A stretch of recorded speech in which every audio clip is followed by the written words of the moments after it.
least meron na ako nabiling isang cream of corn ni Kuba, ni amo ko. Kaso isa lang. Ay, pasensya siya, hindi ko maabot. Diyos ko, nilagay kasi nila sa taas. Wawa naman ako. Ang kawawang cowboy. May baril, walang bala. May bulsa, wala namang pera. Ako na ang kakanta dito. Wala na akong asim ba? Expire na ba? Rosmar, expire na ako.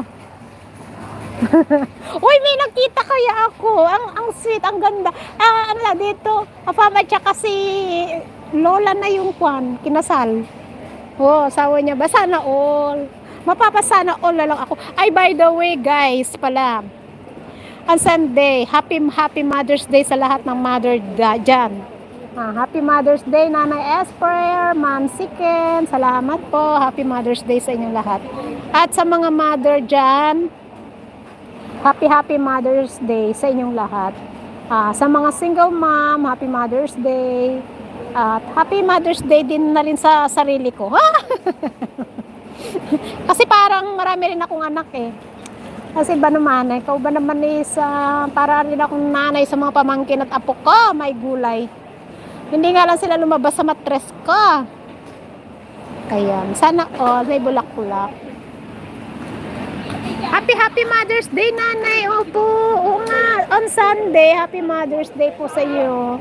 Ayan, grabe. At sa mga nanay na wala na, at kasama na ni God, happy Mother's Day in heaven. Sa mga nanay naman na wala nang natulad ko, 'di ba? So, kahit wala na sila, sa puso natin is nandun pa din. Alright? Hindi naman sila nawala. Ang ganda ng mga bulaklak ko.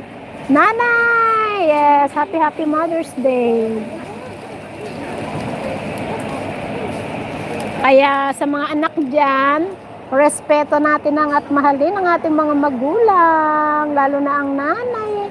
Kasi 9 months, alam niyo yun? Makita lang ninyo yung hirap nila sa panganganak. Minsan nakakapanood ako ng gano'n, ang hirap, di ba? Yung isang paan nila nakabaon sa lupa. Tapos yung mga lalaki naman, niloloko lang ang mga babae. Aba, kung makaloko kayo sa mga girls, wag ganon, bad yan, di ba? I need to buy my margarine, wala na rin akong margarine. Tapos I need to buy fresh milk na din at the same time. So, bili na ba ako nito? Bili ako nito. Wala na ako nito, ubos na. Nanay Esper! Yes, si Nanay Esper na super bait. Ayan. Pero pag magalit yan, hayaan mo siya magalit. Naku, sasayawan ko lang yan. Si Nanay Esper. Nakakatuwa rin siya. Si Nanay Esper, galit yan, galit ako. Pag sa live yan, pag umiral yung kanya kasungitan. Pero mabait si Nanay Esper, sa totoo lang guys. Tapos si Ma'am Siken naman. Super bait. Ang bait naman si Ma'am Siken. Parang hindi naman marunong magalit si Ma'am Siken. Napakalambing magsalita. Oo, napakalambing. Iba-iba sila ng Pero napapatawa ko si Ma'am Siken, si Nanay. Napapatawa ko mga yan. Makulit ako eh.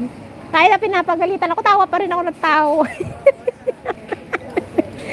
Pasaway si Panda. Do I need to buy bread? Kailangan ko pa ba? Oo, bibili na lang ako para yung grocery ko mamaya is konti na lang. Para hindi na magalit si Kuba. Yan. Diba pabalik-balik ako dito? Ganun lang yun. Oy, yan. Mapupuno rin yan. Yung konto. Yan. Yan. Hello. Nasim. Ano ba to? Hindi ko alam. Basta. Wala na naman akong moderator. Ba't ganun? Hindi na naman ako makakakuan. Ano na naman nangyari sa phone ko? Ba't hindi ako Hindi na naman ako makakakuan. Itingnan ko nga dito sa isa kong phone. Mas lang ako kasi kailangan ko ng phone kasi nga may phone ako eh. Mayroon pa rin tayong nararamdaman. So,